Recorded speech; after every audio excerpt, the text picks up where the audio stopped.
So the UK is currently the head of the G7 group. That's the world's most economically advanced countries. And the UK currently chairs the G7 group. Our Chancellor, who does our economy, called Chancellor of the Exchequer, his name's Rishi Sunak. He put out this video saying that what they want to do is bring in this thing called the central banking digital currency.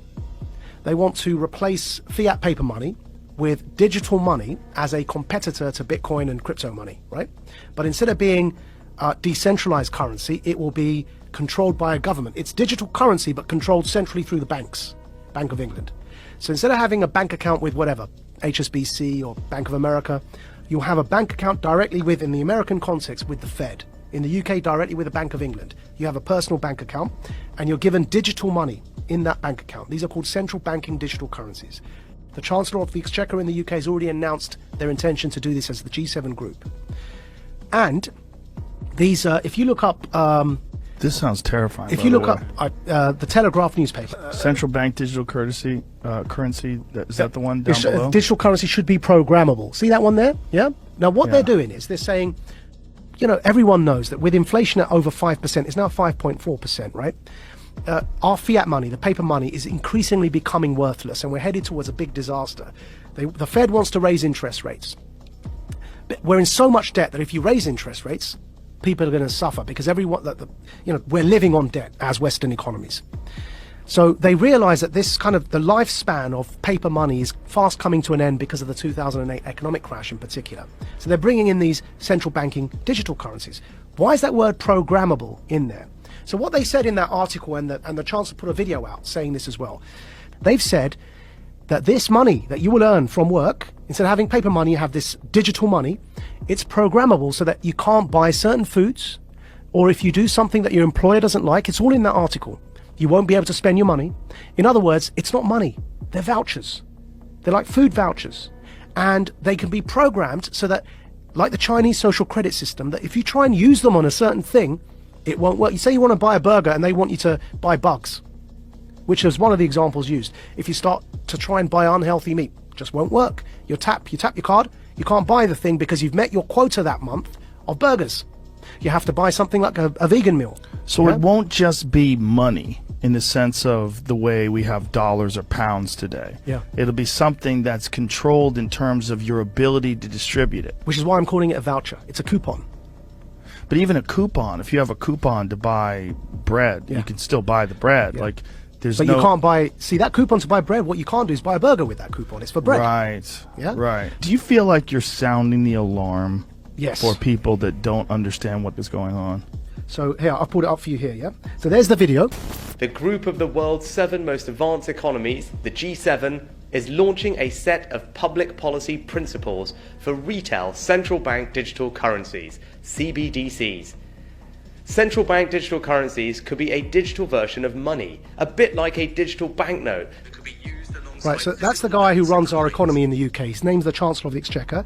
And here is the article. Bank of England tells ministers to intervene on digital currency programming, yeah? And here's a quote from the article. Digital cash could be programmed to ensure it is only spent on essentials or goods which an employer or government deems to be sensible. Holy shit. I'm going to take it one step further for you, Joe, right? So the checkpoint Charlie exists everywhere. They bring in digital banking, central banking digital currencies. You've got a scenario now that you're checking in and out everywhere you go using vouchers that are programmed, and you can only spend where you're told you can spend them. There's another word for that, man. That's called the Chinese social credit system. So what they are telling us, and when I say they, who's they? People in power. That's the head of our economy, the Chancellor of the Exchequer, second most powerful person other than the Prime Minister and maybe the Foreign Secretary in the UK, right? He's telling us, I just played it there for you, he's telling us that's what he, as the UK, the head of the G7, want to bring in for the G7. And if I'm speaking to you the way I'm speaking now, and my employer or government, you heard that in the quote directly, yeah, deems me as saying or doing something inappropriate, suddenly I can't actually pay to come here and speak to you anymore. My digital currency won't even pay for the ticket because it will be known that I'm coming to speak to you. Sorry, your vouchers don't allow you to purchase that ticket to go and speak to Joe. And this is where we get into the kind of censorship that we see in social media that is not... You can't have that kind of censorship with the First Amendment in normal discourse. But you can have that kind of censorship if you've developed a digital platform that distributes information, but it's a private company. Yeah. So think about what money is, where you can spend it on whatever you want, versus this digital currency, which is essentially controlled in a sense. Yeah. Like you have free speech on Twitter, but you really don't. Yeah. Because if you go too far or you talk about something that they don't find appropriate, they'll just ban your account. That could be what we're looking at in terms of what we think of as free speech being social media platforms, could be what we think of as your free range ability to buy whatever you want with whatever money that you've earned. So what's going on here, right? What's going on here is, with this central banking digital currency, if you get to that situation where you end up with the Chinese social credit system in the West, why would anyone want to do that, right? I believe we're in a moment of the Gutenberg press. Go back to when the printing press was invented. Technology disrupts power structures. It always has. Printing and its invention was a new technology. What happened when they invented the printing press? The power structures who up until that point were reading the Bible for you and were telling you that you've got to pay this priest X amount of favors and he'll forgive you your sins. And that became a bribery system, right? Which is what Martin Luther was so upset about when he pinned his thesis to the wall. The printing press disrupted that power dynamic because people could read the Bible for themselves. And they began realizing that the power structures were manipulating what was written to control people. Now, nobody in hindsight is going to argue that printing and its invention is a bad thing for humanity. But at the time, it led to war. It led to the 30 Years' War in Europe. Because it disrupted power so much that people began rising up, and it led to this 30-year period of war, which eventually led to the Reformation, and the rest is history, right? What's today's Gutenberg press? The internet. The decentralization of information, and then because of that, the decentralization of currency in the form of crypto is disrupting power. Because the way that after the revolution of the Reformation and the printing press, control was still possible, though obviously not to that level, which is why we no longer have those absolute monarchies. But control in a nation-state context was still possible to an extent because the money supply was controlled.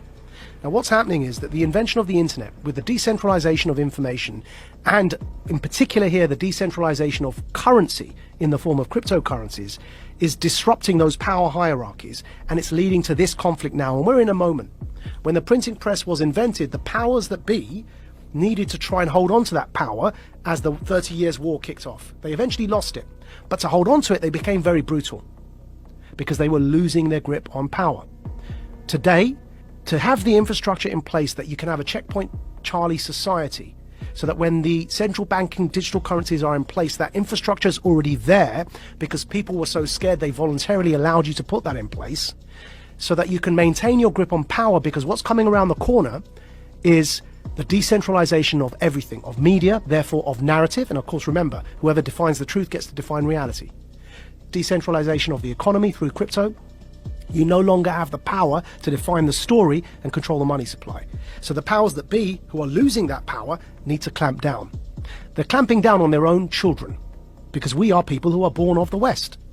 So it's an internal civil war in a hybrid war context over truth and over information. Centralization versus decentralization. It's no longer about left or right, it's about up versus down. It's about power versus those who don't have power.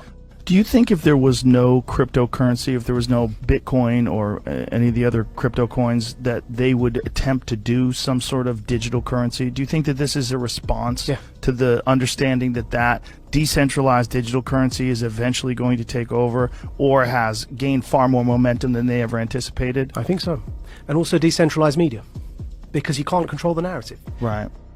Now, we will get out of this because ultimately it's a numbers game. And ultimately, in times like this, you end up fighting against your own sons, right? It's those in power fighting their own people. And eventually, the people, are, by sheer numbers, end up becoming the people in power, right? So in the long run, we may well end up in a decentralized world, which will be much better. But as I say, that to get there, we have to get through this period of those in power attempting to hold on to that power.